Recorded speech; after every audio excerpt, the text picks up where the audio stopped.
Devocional Bíblico Jesus is Life para hoy.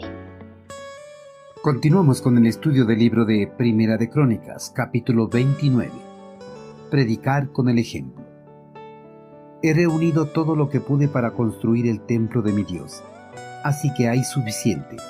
Ahora, debido a la devoción que tengo por el templo de mi Dios, entrego todos mis propios tesoros de oro y de plata para ayudar en la construcción. Ahora bien, ¿quiénes de ustedes seguirán mi ejemplo y hoy darán ofrendas al Señor?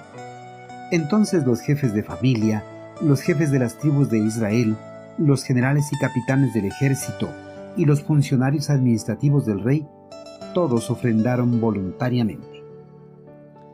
Desde el momento que asumió el trono de Israel, David anheló construir una morada digna para el eterno Creador, un lugar donde descansaría el arca del pacto y todos los muebles, utensilios y símbolos religiosos de su pueblo.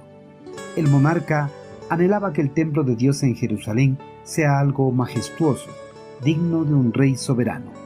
Con ese propósito, había reunido grandes cantidades de oro, plata, bronce, hierro y madera, al igual que grandes cantidades de onís y otras joyas costosas, y todo tipo de piedras finas y mármol. David, en presencia de todo el pueblo hebreo, entregó los materiales que había logrado reunir para que su hijo, con el apoyo del pueblo, lograse construir el templo a su amado Dios. David no tenía el conocimiento de lo que había logrado reunir iba a ser suficiente para concluir la construcción. Por eso, para que la construcción no quede en medio camino, decidió dar una parte de su riqueza para esta obra.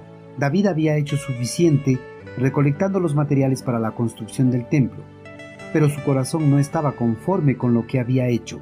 Por eso, y libre y voluntariamente, decidió desprenderse de su fortuna por su profundo amor a su eterno Creador. La mayoría de personas se conforman con dar lo mínimo para la obra de Dios. No les gusta desprenderse de sus riquezas, pero David no se conforma con lo mínimo. Entendía que todo le pertenece a Dios y por eso estaba dispuesto a desprenderse de sus riquezas para que la obra de Dios no quedara inconclusa. En el antiguo cercano oriente, la fortuna personal de un gobernador era su protección contra el desastre y las calamidades.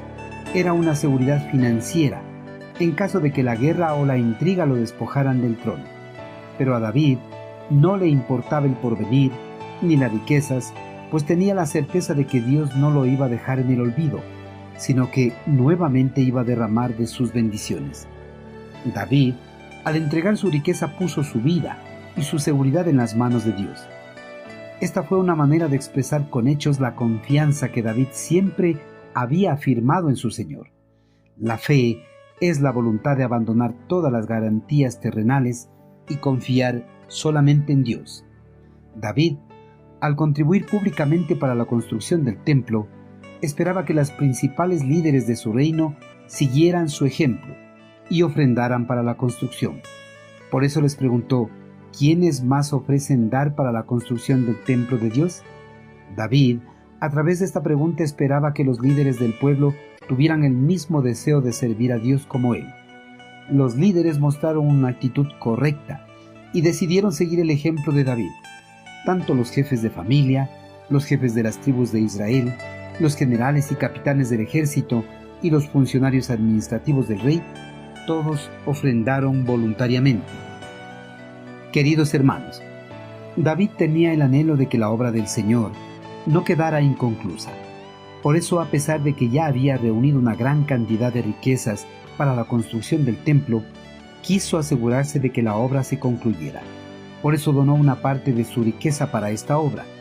Con este ejemplo, incitó a los líderes del pueblo para que ellos también participasen de la obra con sus ofrendas voluntarias. Hermanos, nuestras acciones cuentan. Por eso, si anhelamos que los miembros de nuestra congregación sean generosos con la obra de Dios, nosotros debemos darles el ejemplo. Seamos generosos, compartamos los recursos que Dios ha puesto en nuestras manos y ofrendemos para la obra de nuestro amado Señor.